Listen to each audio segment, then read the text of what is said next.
Hello and welcome to this edition of RFE's Live, a program in which we gather a panel of experts and people who are well aware about situation, political, economic, human rights situation in the countries we broadcast to.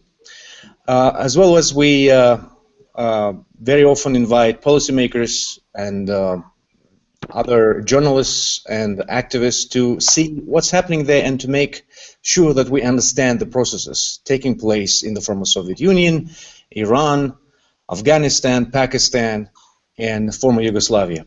My name is Mirhat Sharibjan, and I am working as a news editor at the RFE's Central Newsroom.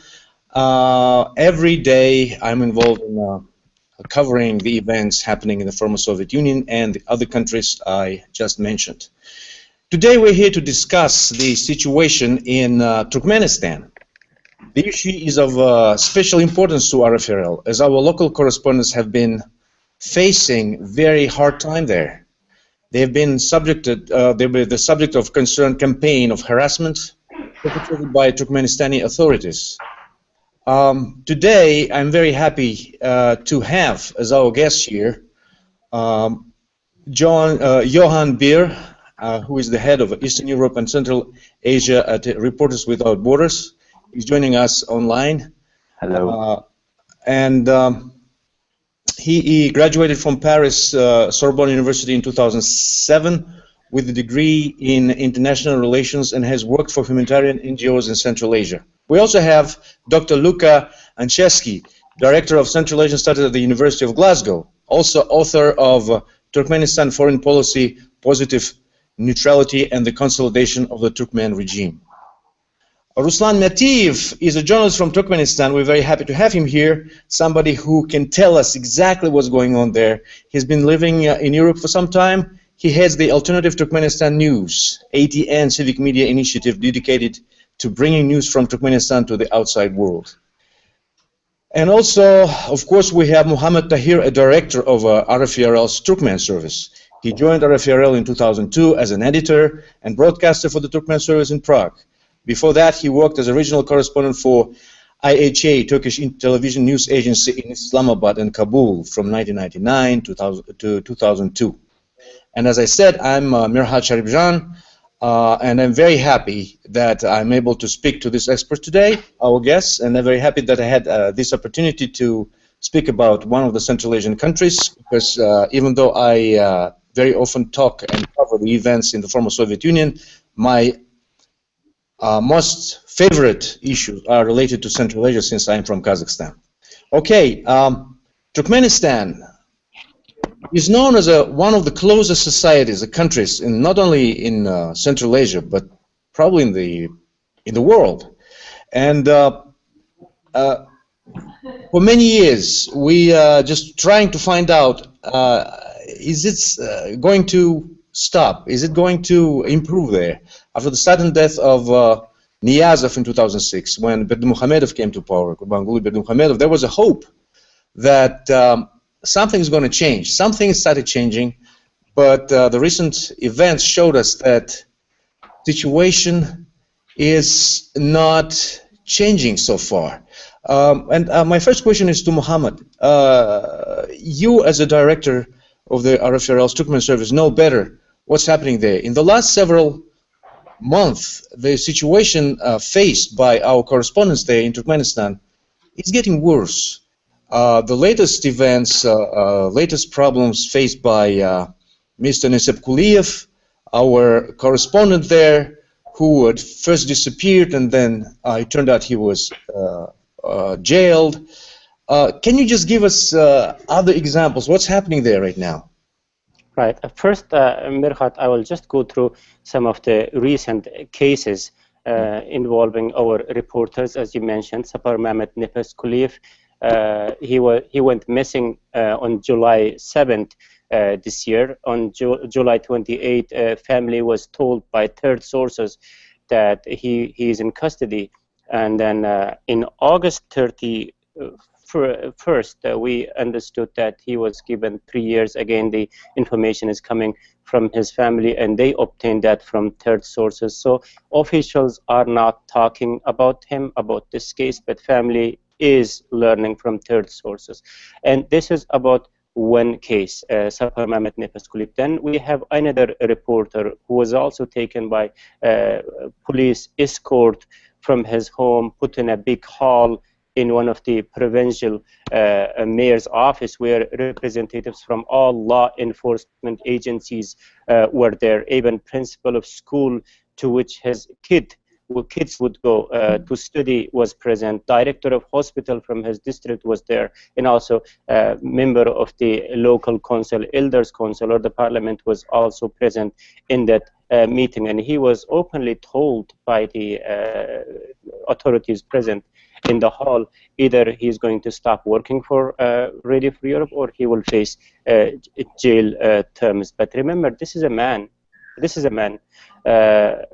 Several members of his family was fired from their job because of his work as a journalist, and his son was kicked out of university. And another reporter has just escaped Turkmenistan, and due to intimidations, in which he says not bearable anymore. And we have another reporter, like fourth reporter, who was detained in 2013 in May, although he was released after international pressure, a campaign, and in which Johan, your organization, played an important role. He was released after 2 weeks, but he continues to live in a kind of supervised release. I'm not sure if this is the way to put that. He is outside of the jail, but he is constantly monitored. And so his reporting since then become minimal. And then recently we lost another two reporters, and their case was that I'm not at liberty to discuss the details of the circumstances in which they decided to step down. And another reporter, again, this is the sixth reporter actually that I'm talking about specifically. So another reporter was also taken for police station several times over the past 3-4 months. And questioned, interrogated, and pressured in various ways to stop work for us. And this is just the recent cases. And if you go to a little bit to the history, in March 2011, Azatlık correspondent was sent to psychiatric hospital. And then in 2006, you have another case, horrific case, where Azatlık correspondent was killed in jail. And then these are the kind of specific cases, but intimidation, harassment, interrogation have become so normal recently in several months. So wherever our reporters caught outside collecting information, they will be stopped, their footages are deleted, and they kept for hours in police facility and questioned, interrogated. So yeah, it is intensifying. It is getting worse. And recently, even they have started putting pressure to dictate our reporters, asking them to file reports that paints positive picture of the case. It's just getting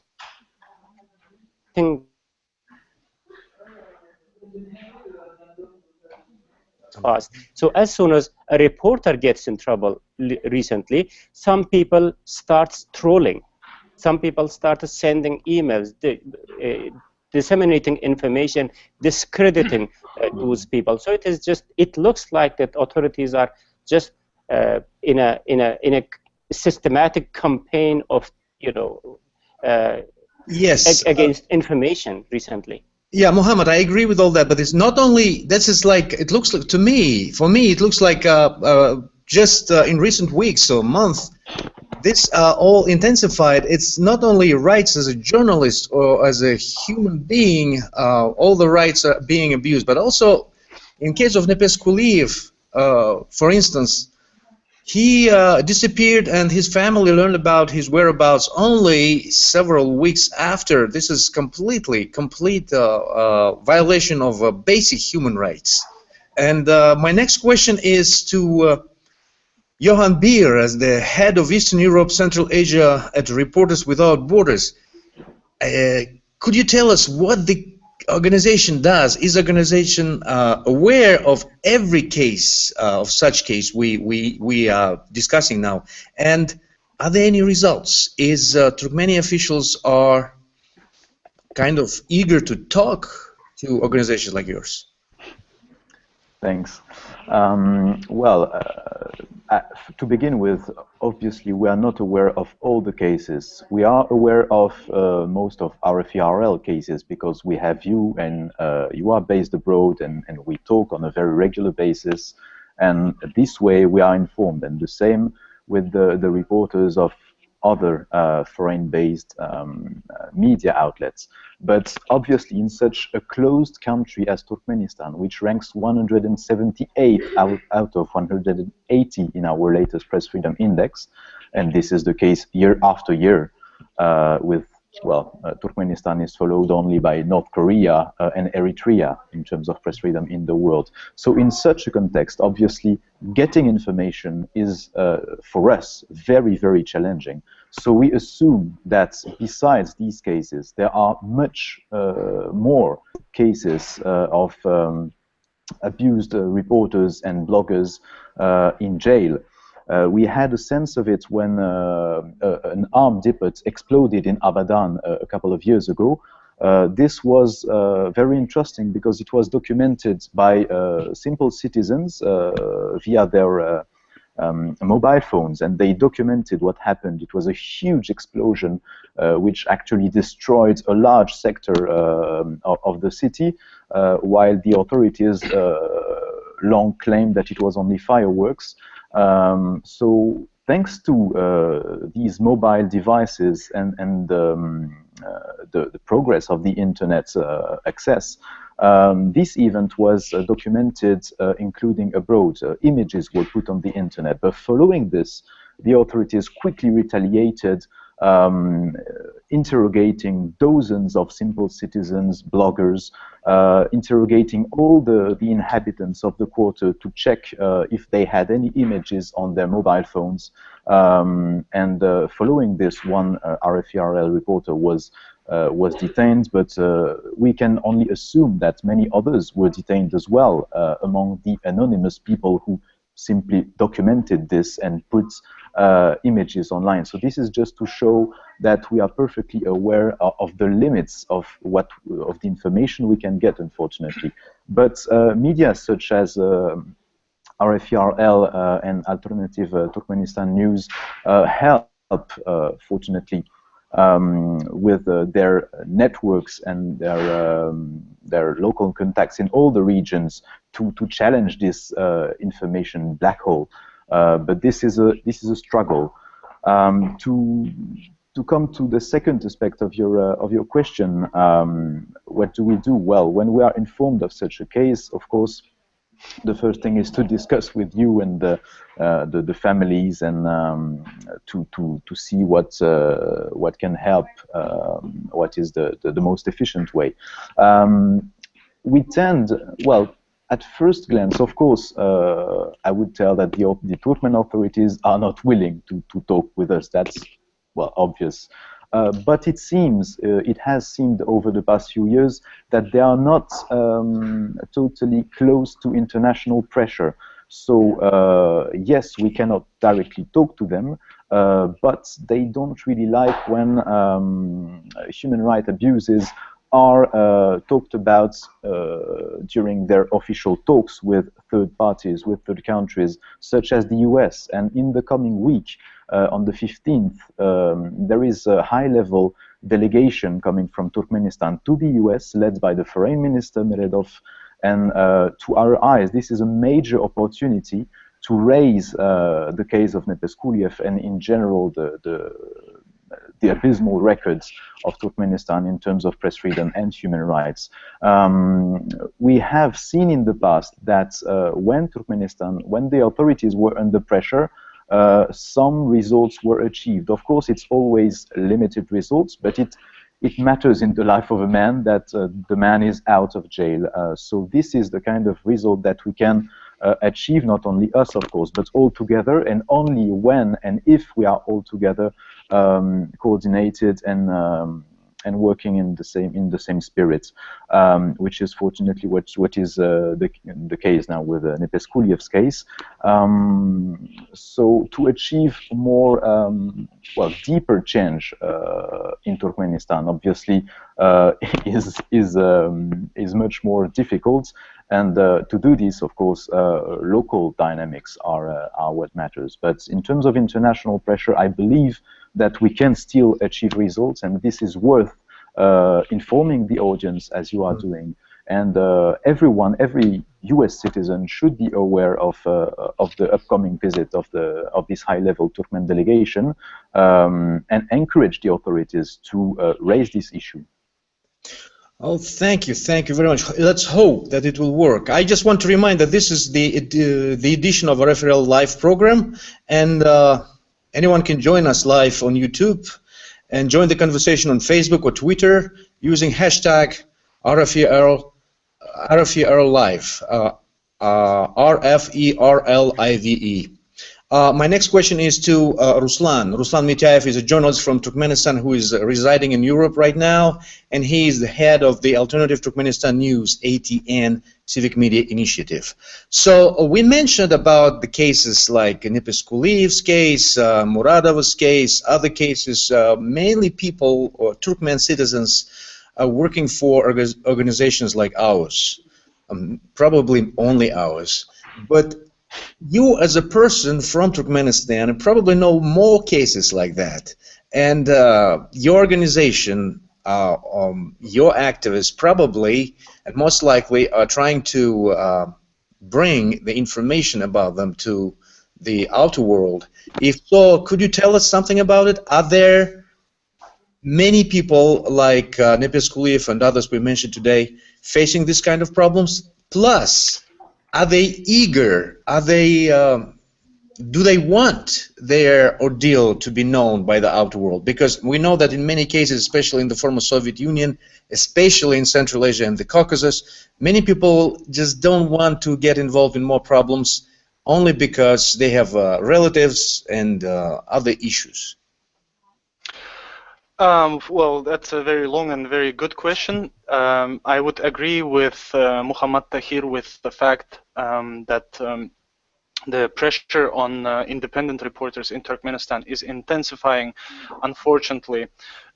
Fortunately, though, I did not have any other explicit cases when my local correspondents were intimidated, harassed, or imprisoned, of course, thanks God, and let it stay like this forever, at least.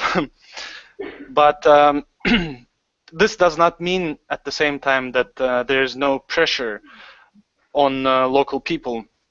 It's not explicit as happened with the case of Sapar Mehmet, but you know, my reporters get from time to time, let's say, friendly advice from third parties that you know, you better stop doing things that you do because, you know, just to avoid any serious consequences. And this is, of course, enough for my people to stop even working with me. Even the most dedicated local correspondents who are sharing the same values as me, who are believing in the power of free speech, even they are nowadays more and more reluctant to share information, to send their photographs, to send their video materials. I'm happy that I was very open in reporting about the case of Sapar Mehmet Nepes-Kuliev. This, from the one hand, demonstrated that I'm being open with my sources, that they see what they can expect from the government, from the security services. But at the same time, of course, I lost, because I lost people. There's less and less the flow of information coming from Turkmenistan is weaker and weaker, unfortunately. Mm-hmm. Well, thank you very much. And my next question is to Dr. Luka Anceski, Director of the Central Asian Studies at the University of Glasgow. Dr. Anceski, well, we have a problem here. Turkmenistan has been in this situation for such a long time. We are having this discussion on the eve of the official delegation of Turkmenistan coming to Washington, D.C., and many people have to be aware of what's happening there. Many people in Central Asia consider, me included, that there are three major problems when we talk about development of democratic institutions and human rights and the freedom of speech in Central Asia in general and in Turkmenistan in particular, which are natural gas and oil. Second one is geopolitics, the balancing between the powers, centers of power, Russia, China, West, Islamic world, and fight against terrorism. What I mean is these dictators in Central Asia, they skillfully bargain with the West. When West needs oil, West needs natural gas, West needs hearts and minds of Central Asia, and Russia, China, and Islamic world also do the same ambitions. When I speak about fight against terrorism, the proximity of Afghanistan, the anti-terrorist operations there, NATO troops need railways, airspace, other logistics, and this is very good, a golden opportunity for the dictators to bargain. What do you think about that? Do you think, in many cases, the western part of the world can close their eyes to many problems faced by journalists, and not only journalists, but ordinary people in those countries, and just go ahead and take what they want, I mean the natural gas, some geopolitical advances and stuff? Well, Turkmenistan is not authoritarian because it got gas. Turkmenistan is authoritarian because the people who are ruling the country have got an authoritarian outlook. And that has been the case for 25 years now. The situation hasn't changed between Niyazov and Berdimuhamedov because obviously they cut from the same cloth. We've seen that in terms of strategy, governance, and power technologies, what we have is a continuity of non-democratic methods. And in this context, the neutrality policy has been used as an umbrella to insulate the country from any kind of criticism when it comes to human rights and governance methods. And it's been done pretty skillfully because of the gas, because of the way in which the geopolitical clout of Turkmenistan is calculated in function of how much gas they have. And since the situation in terms of global energy demand is as it is, we've seen that in many cases the Western countries have been sort of happy to look away when it comes to denounce what it is, the real situation of freedom of the press in Turkmenistan. And we've seen this especially in relation to the European Union. They have been 7 or 8 years since they established the human rights dialogue with Turkmenistan. I never heard any stronger denunciation for the continuous violation of freedom of the press in the country. We know that there are that they're pushing this behind closed door, but when it comes to making declarations at the end of the meeting and the summit, we haven't heard much. On the other hand, we know that in the last 7 or 8 years the contacts have intensified, that now they meet 3 or 4 times per year when it comes to discuss the energy, and the human rights really has become an afterthought, or if you want, a side dish, which is the main issue, which is really it's oil and gas. Having said that, I would still think that the intensification that we've seen, in the case that we're discussing here today, has to do with the fact that, from what we hear, the situation within the country is deteriorating. There is less legitimacy and less stability when it comes to the regime, and also by the fact that the government has been successful to crush any other kind of media. I mean, the internet in Turkmenistan has been contained in a way that it hasn't been, for instance, in Kazakhstan or in Kyrgyzstan, which actually allows them to focus even more on broadcast and print media. So in that sense, what we're seeing here is the continuation of a continuous, systematic, consistent strategy of repression that has now, unfortunately, taken an escalation rapid and pretty intense. Thank you very much for this answer. And we got a question from Twitter. One of our followers asked, what should we do to teach journalists to operate more safely in Turkmenistan? And I would like to ask Johan Beer, what do you think? What do we have to do to teach our journalists, Turkmenistani journalists, to be more safe? Wow, that's a huge question. I would probably focus on cyber safety to begin with. It's getting very important for journalists, and not only for journalists, but for everyone, to learn how to protect data and how to protect its communication online. It's particularly, of course, crucial for journalists in repressive contexts, such as in Turkmenistan. There are many handbooks that exist. One of them is available on our website, wefightcensorship.org. It recenses many diverse open source tools that can be used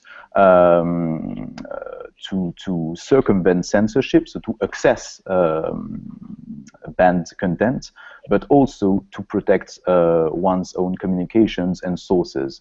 However, it has to be, I think, probably the most important thing to remember is that no technical tool is a bulletproof vest. No technical tool is provided with 100% protection.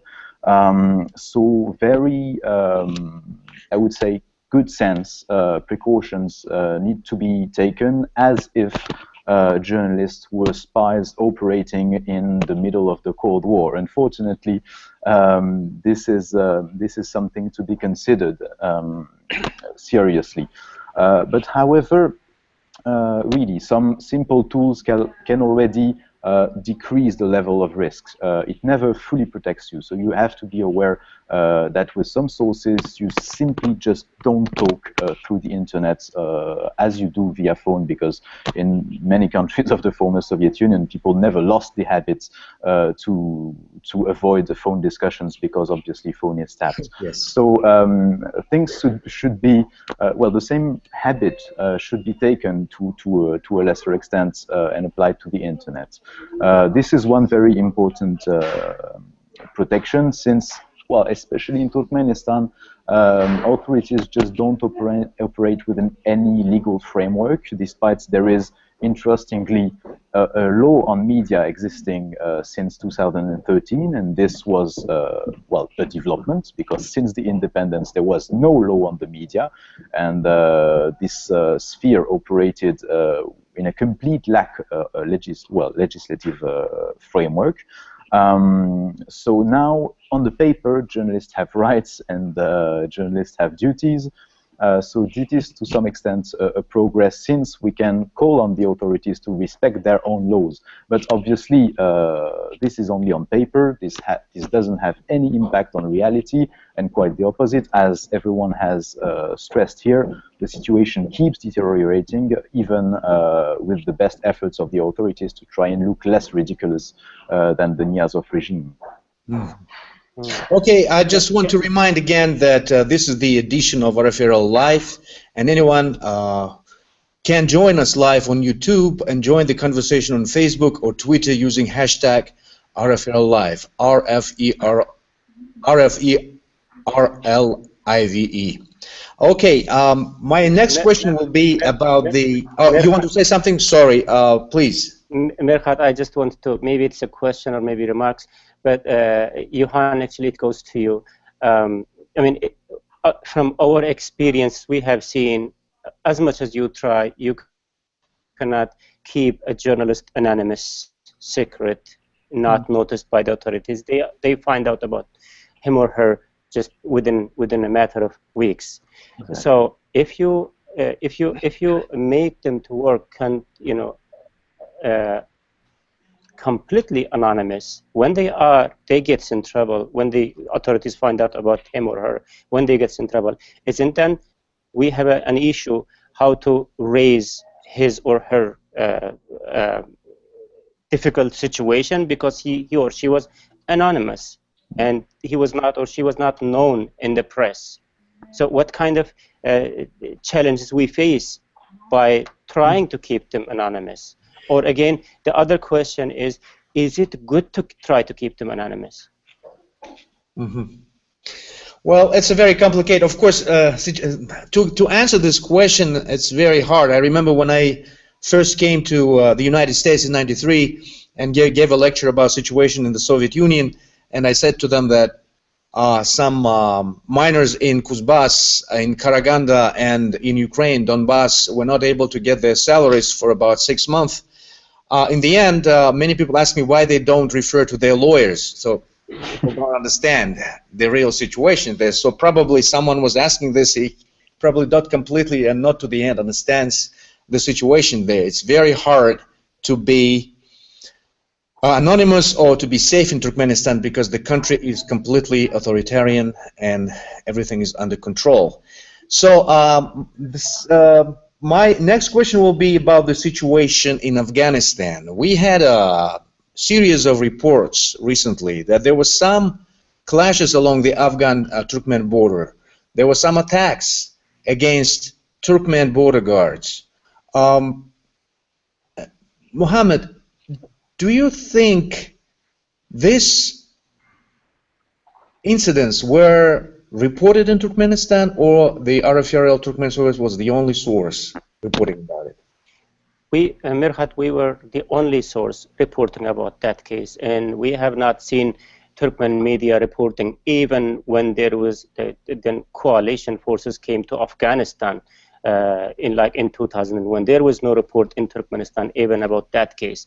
There was not a mention when Osama bin Laden was killed in Abbottabad, for example. So they completely do not report about that. And obviously about the recent incidents when it took place, the cross militants came from Afghanistan and attacked some Turkmen soldiers. As a result, 6 of them killed and several injured. So there was no report about those incidents. And there is also not a report what kind of measures Turkmenistan is taking in the border in consequences of those events or prevent those kind of events in the future. So there is no report, and we are the only one. And probably what I think is one of the reasons why our people, or why we are under pressure, might also be that we are reporting about it, and government, the authorities do not want this news to reach to people, and simply because it gives kind of impression that there is a group which is challenging the Turkmen authorities, and the authorities do not want this news to reach to the country. Well, this all happening because, especially after the withdrawal of the major part of NATO troops from Afghanistan last year, and we know that the recent events in Kunduz, for instance, when Taliban took under control the whole city, was kind of a cold shower for everyone around the world. But it looks like in Turkmenistan, all these events are not being covered. Ruslan Matiyev is a journalist from Turkmenistan who is residing in Europe. He is with us today. Thank you very much. And he heads the Alternative Turkmenistan News Civic Media Initiative. Can you tell us to what extent people in Turkmenistan are aware about what's happening in neighboring Afghanistan? And do they understand that the security issues in the neighboring country might very much affect at least the regions close to Afghanistan? I would support Muhammad Tahir and say that the situation in Afghanistan is not covered in Turkmenistan whatsoever. And that actually triggers a lot of rumors among the citizens, because the citizens aren't blind. They see the tanks on train platforms being transported from Lebap region to Mari province, which borders with Afghanistan, and I reported on that as well. In Turkmenabad also a while ago, they saw military jets flying over the city. My sources in the eastern part of Turkmenistan also reported about the bags with sand being compiled and forming a shooting point for gunmen. People see these things, and but the government does not find it important to explain to people and say, look, guys, the things are under control. There's no reason for panic. Everything is, yeah, we've got our hand on it. But the government even doesn't say that, and that really makes people not very happy with how the state manages the information and basically informing its own citizens. Otherwise, it all remains on the level of rumors. It's hard to get such information from Turkmenistan, even though I have sources that work that could have potentially information on, for instance, the amount of heavy armory being sent to the border with Afghanistan, or the number of military men. They prefer not to say these things, not to tell them, because as previously in the previous topic we said, the internet is very much controlled in Turkmenistan, and you actually never know what the capabilities are of the security services, if they can track you, if they can trace you. I see. It's just the problem here is other major right of every Turkmen citizen to receive information regarding their security and safety is being violated on a regular basis. Absolutely. It's very, very important issue, and I hope that this issue will also be raised, and the situation along the border will be discussed during the visit of the official delegation. My next question is to Dr. Luka Anchevsky. Do you think that the situation in Afghanistan, in the latest events there, I mentioned Kunduz, I mentioned some other activities by groups, militant groups, which are linked to either to Taliban or Al-Qaeda. We know that the Islamic movement of Uzbekistan joined the Islamic State so far, and all this stuff. Do you think it's gonna affect the relations with the West? I mean, will Turkmenistan ask for help? Is this issue going to be one of the major issues when we talk about the ties between the western part of the world and Turkmenistan? And if so, will it be used, do you think, by the Turkmen governors, authorities, to diminish the situation about the human rights records? Well, here we got two realities. The first one is the reality of the problems at the border that are not reported to the wider population, because the wider population is, in the regime's view, supposed to know that Turkmenistan, because it's neutral, cannot be invaded. So, and that's a message that has been going on for 20 years now. Neutrality is 20 years old next month, and we know that projecting this reality will seriously erode the credibility of the regime even further. At least that's what they think. Then we got the reality of a regime that is struggling to ensure the control and obtain the safety of a specific region, which is a clear erosion of sovereignty. What we see in the provinces is that the regime is progressively losing control of that border. Now, Mohammed and Buzpani have been doing a fantastic work in reporting how this situation evolved in the last 12 to 14 months. And we know that there is a problem at the border with Afghanistan. We know also there is a problem at the border with Tajikistan and Afghanistan. So in that sense, it is something which is becoming more endemic, more regionally framed, if you want. Let me interrupt. Sorry, but in Tajikistan, media is covering this. Yes, that's different. Yeah, but my point was that since they can say that this is something which goes beyond the mere border of Turkmenistan, you would expect a leadership to discuss these kind of issues with its international partners. Now, Rashid Meredov is coming to be seen in the next couple of weeks, I understand. I think there will be a discussion probably behind closed door, which we won't be made aware of that. But I don't see Turkmenistan asking for help to either the US or to Russia in the next 12 to 14 months. At least the situation deteriorates in a manageable way. I think that what they will try to do, they will try to make linkages with the Taliban, which is now their sharing state, if you want, their neighboring entity, and to try to keep the discomfort, if you want, that created by the current situation at minimum. Demonstrating, and claiming internationally that you're in need of help projects an image of weakness, which is not something which the Turkmen regime is prone to do, has been doing, and will be willing to do.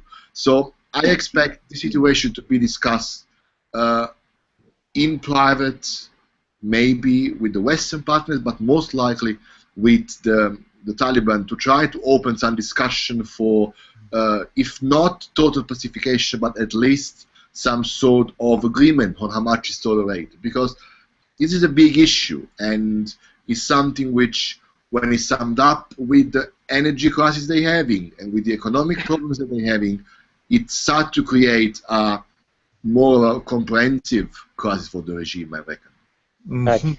Mirhat, can I jump here? Sure, Mohammed, please. Yeah, in a sense, I also agree with Dr. Loka in this. I mean, so far, what Turkmenistan was doing to deal with the developing situation in the Turkmen border, it was trying to do it whatever it can without any cooperation from outside, without getting any support from any other major countries. And again, Turkmenistan is very careful to extend its military cooperation with Russia, for example, or with the United States, because of the same sensitivity. If they work with the United States, Russia will be in a position. If they do with Russia, then there will be another problem. So far, it was trying to coordinate the situation on its own. For example, in the early days, when these concerning developments started taking place in northern Afghanistan, I remember the Deputy Foreign Minister of Turkmenistan, Wurpa Hajiev, going to northern Afghanistan with truckload of humanitarian assistance, for example. They would go, it's full of water, biscuits, or things like that. They were trying, in a sense, to be in a good terms with ethnic Turkmens in Afghanistan, who are mostly residing close to the Turkmen border, to be in good terms, in a sense that when there is a crisis situation, they will be kind of a natural protection. But it did not work. It did not work because if you are going to with a truckload of item to one village, you are having problem with the other village because you are not taking the same help to them. And it did not work. Then we understand they stopped this. They stopped. Then we understand then the Turkmen Consulate General in Mazar Sharif, he becomes so active in trying to strike a deal with the leaders of ethnic Turkmens in those places. Again, when you are striking a deal with this leader, you are having problem with the other leader. We know the nature of Afghanistan, the way system works there.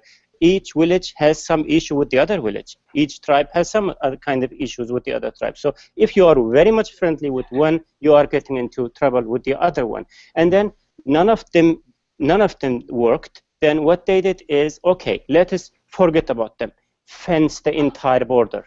And now you have, you see the border is fenced. And not only fenced, you have a ditch is being digged next to the this fence that is in some places like 3 meters wide and 5 meters deep in all these things. And now what I'm thinking here, Mirhat, is no, this is also not working because why? Again, there are areas in Afghan Turkmen border where border are not clearly marked.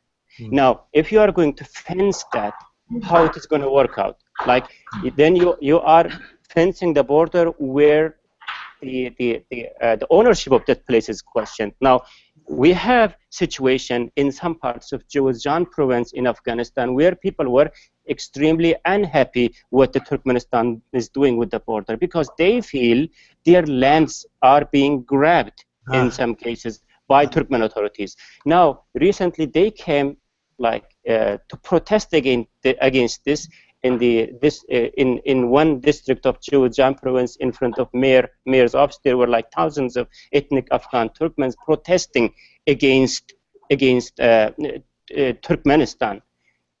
And there was a clash, and in which 6 or 7 the protesters were killed. Now you have a situation.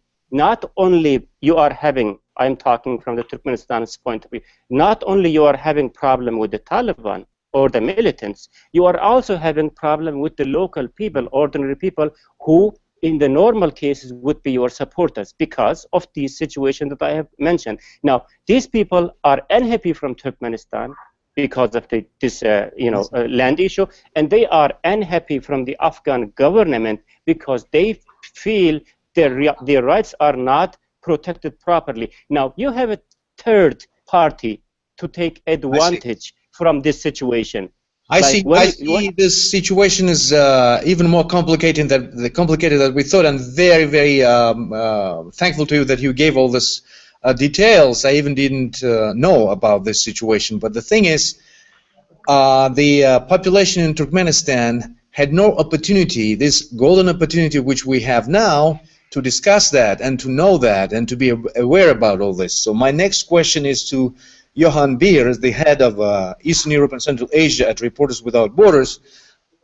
Is your organization somehow connected to any media outlets covering what all the issues we just mentioned now or other issues? Do you know any at least semi-independent media outlets there, or do you have any programs to support any initiatives to establish or help to establish some media outlets in Turkmenistan? So unfortunately, at the moment, we don't have a program to do media support in Turkmenistan. We have a couple of more advanced programs in other countries, but on Turkmenistan, unfortunately, currently not. However, well, and to get to your other question, indeed, well, as was mentioned by both Ruslan and Muhammad, these issues are totally underreported or not reported by the local media. So only a handful of media operating often either in the clandestine way or facing many problems in Turkmenistan do cover these issues, including the ones here. We are in touch with international media, however, and I believe that a part of our duty also is to call on foreign reporters to get some attention to these underreported problems.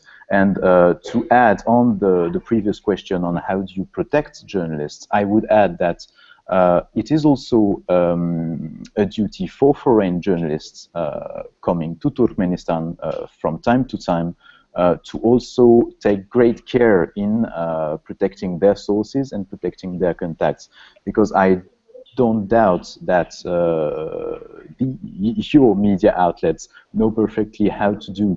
But unfortunately, we've seen in the past some foreign reporters coming to Turkmenistan not necessarily knowing everything about the state of repression there, and unwillingly putting their local contacts and sources at risk.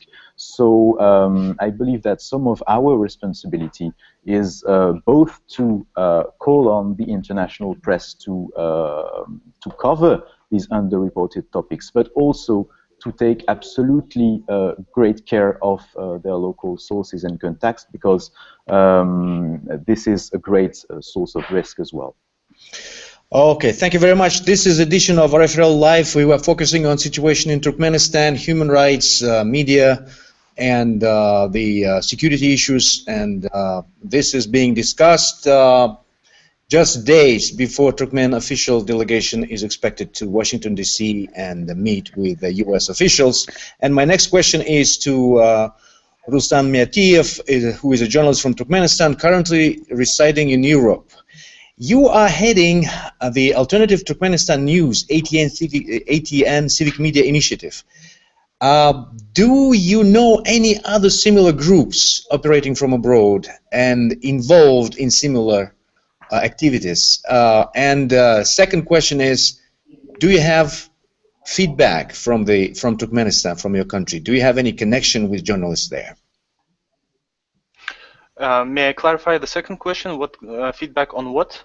On, yeah, do you have connection? Do you have like, if you have any work, joint project, well, connection, let's say, cooperation with local journalists, do you have any feedback with them?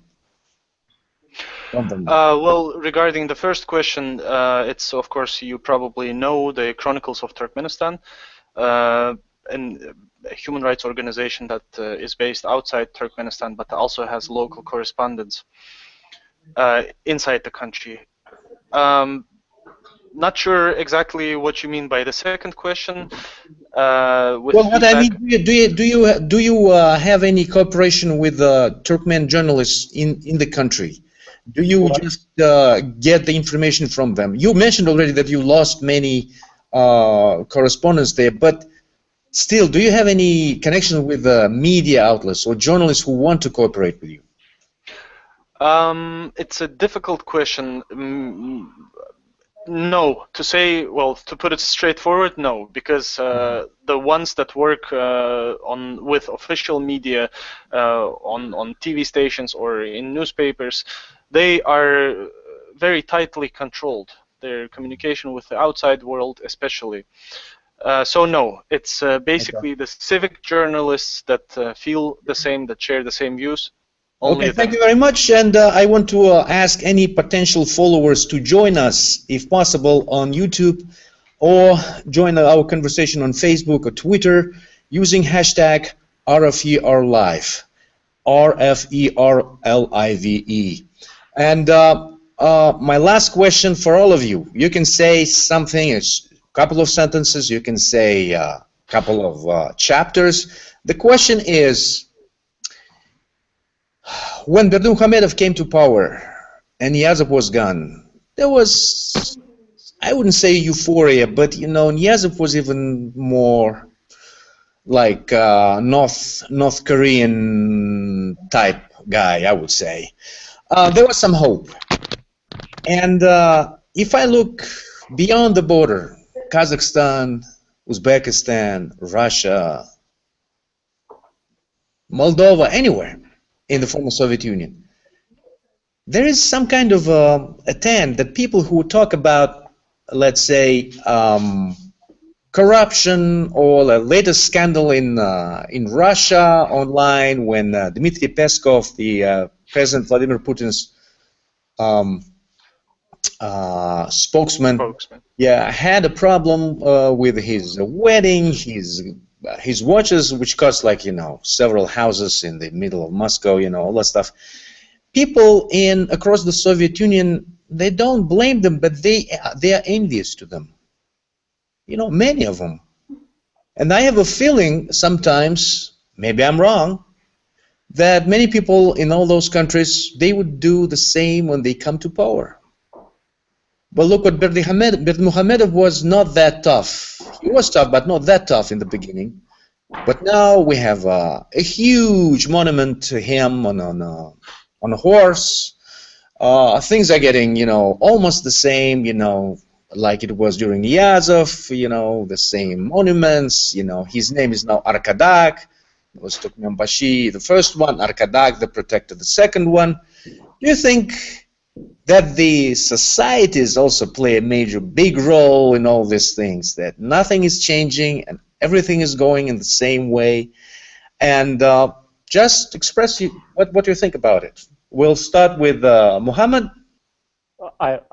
First, Mihat, if you allow me, I would like to listen to Dr. Luka's opinion on this subject, then I will follow. Well, This is a very good question, because it shows that when it comes to transition in Central Asia, things can get better, but they can even get worse, which shows that the unpredictability that happens after leader of the first generation die, as the case in Niyazov, is something which we need to take into account when we look at Kazakhstan and Uzbekistan. Now, to be very short, I never believed that Berdimuhamedov was going to bring anything new. If you look at his first presidential inauguration speech in February 2007, he mentioned 3 or 4 points. But then, you know, that he was going to open the country, the usual things that has been part of the rhetoric for 15 years then. But all he did was just reverting back some of the worst policies that Niyazov had done. Nothing, just maintaining a functional health system or semi-functional back then. So just reverting back the craziest thing that was done by Niyazov. The perfect example is the internet. Everyone was saying, oh, you know, they're going to be opening internet cafe in Turkmenistan, is going to be opening. They were, but 1 hour connection was costing more than 1 month rent, which is obviously something which is a way of saying it's controlling even if it's not. The fact is that after 7 years, we now entered a second phase in the regime. The power has been consolidated. It's now the undiscussed leader, is the sole leader of the country. It's even reverting back to some of the most personality-like cult things like the statue in Central Ashgabat. But we're now probably entering a phase, and we already see with the media, by the way, of further deterioration. Things are going to get worse from now on because the economy is not great, because the gas is not, the prices are very low, and because Arkhadag has got no legitimacy. It's decreasing, it's being diluted by the events, and unfortunately what we're going to see now is deterioration of the political system even more. And I mean, I'm sorry to be pessimistic, but this is what the history has been telling us about Turkmenistan. The regimes grows, becomes very powerful, and then it starts to be more and more authoritarian. And that's the stage where we are. And that's how, by the way, I explain the freedom of media being more and more. It's just a natural evolution in local authoritarianism. Mirhat, just to add here, I don't know why we were expecting any change in Turkmenistan. I just don't know what the basis for that expectation was. But when you see what happened after Berdimuhamedov came to power in 2006, the changes that took place are only the ones, in my opinion, or mostly the ones, in my opinion, which are related, which were reflecting the personality cult of Niyazov, for example. We were happy, or the international media was happy. Oh, names of the days or months, which were previously called by Niyazov his own family names, for example, or names of months were restored. April become April, not Urban Sultan anymore, for example. So the international media was very happy that changes are taking place. Or then when the statue of Niyazov was removed from the central Ashgabat, the famous one, again, people were kind of, happy that these statues are going out. But again, what's happening? Okay, names of months are there, but again, those statues, or again, in the case of Ruhnama, for example, when it was kind of pushed back to the shelves, there was lots of, kind of celebration about that. But what's happening is those all are somehow items that are presenting Niyazov's personality cult. And now by removing them, what you are having the Berdimuhamedov's own statue on the horse sitting in the middle of Ashgabat. And what you are having is Berdimuhamedov's own book kind of replacing Ruhnama in many places. So I just see, I mean, I'm again a little bit pessimistic like Dr. Luca here, but again, I just wanted to question the basis why there was an expectation that things will go for better. Yeah. I can add into that if I may step in here.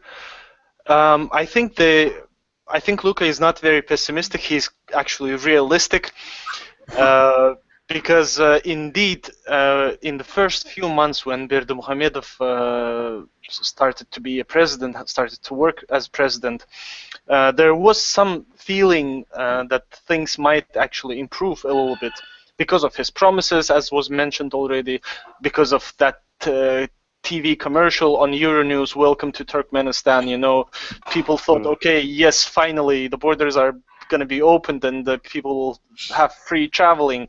That didn't happen.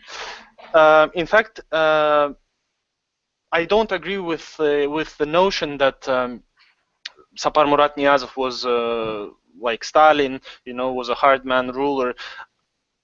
A year ago, I think I had a poll on one of my social media pages, and I asked Turkmen citizens a question whether they lived under, whether they lived better under Sapar Murat Niyazov or under the current president, or none of the president, or under both presidents. So I was actually surprised to see the majority of respondents saying that they lived better under Sapar Murat Niyazov than under Berdimuhamedov. The lowest number of people actually said that. Yeah, Ruslan, we had the same poll, and our result is very similar to what you are saying. Just want to add that. And I think even 1 year before Niyazov died, I was reading one of the Turkmen websites, and there on the forum where people have a right, or where readers can comment articles, I read somebody saying, if Niyazov dies, be very careful and watch out for Berdimuhamedov. I don't know why he said that, but it was about a year before Niyazov died. He said, okay, if he dies, the topic of the conversation was that, you know, what the life Turkmenistan after Niyazov, and this guy said, if he dies and if Berdimuhamedov comes to power, that will be the end of it. And many people actually feel it that way, because the level of corruption in Turkmenistan has gone up in the air, you know, multiplied many times. If certain things under Niyazov were people were able to solve for, let's say, $10,000, today's fees have gone up multifold. You know, the same issue you can solve for 70,000. Because people have money now. I mean, in '90s, $100 was a completely different thing than $100 now. No. Okay. Thank you very much. We are almost there, and Johan Beer, the head of the Eastern Europe and Central Asia at Reporters Without Borders, do you have anything to say about this? Well, I would only add on the media sphere, indeed, that it was all about painting the facade another color, but nothing changed inside. So indeed, I mentioned earlier the media law that was adopted. So okay, good, on paper, now we have media law, but in fact nothing changed. The same way when pluralism was officially announced, oh great, now Turkmenistan is officially a pluralistic country, both in the political spheres with the official introduction of political parties, and also in the media sphere. But that was declarations. And to back these declarations, there was indeed a first private newspaper that was founded, but it was only about business promotion, and it was founded anyway by a group of businessmen who was close to the power, and so nothing about real pluralism in it. And the same when the president, Berdimuhamedov, was officially not the owner anymore of all the newspapers in the country. Oh, wow, great. So now, so the state pretended that this way it doesn't control the media anymore. So much attention was paid indeed to the facade and to what we show. And this probably helps during a couple of years to lure some, well, politicians or journalists abroad. But it's obvious already, it's been obvious all the time that nothing indeed changed. And when we speak about intensifying repression these days, it's also worth mentioning that the authorities go so far as removing all the satellite dishes across the country, under the guise of making the countryside, well, making the cities more pretty, more beautiful, But obviously, this is a very serious and brutal attack on freedom of information again. So this is only what I wanted to add. Well, thank you, John. Johan, I just wanted to finish with this, but we got a couple of questions by Twitter, and I just want to choose only one of them. It says, does Berdimuhamedov crave Western legitimacy? If yes, how rights activists use this desire to press him for movements? I can answer it myself, of course, but any one of you can answer or want to answer? Yes, I can say no. He doesn't want it. Okay, that's a good answer. So there is no explanations for that. And thank you very much. We had a very interesting conversation today. It was the edition of RFE RLive, and we looked at the situation in Turkmenistan on the eve of very important meeting next week of the Turkmen officials and U.S. officials in Washington, D.C. With me here, with me online, discuss this very interesting topic. Johan Beer, the head of Western Europe and Central Asia at Reporters Without Borders. Dr. Luka Anchevsky, Director of Central Asian Studies at the University of Glasgow, who is also author of Turkmenistan's Foreign Policy, Positive Neutrality and the Consolidation of the Turkmen Regime.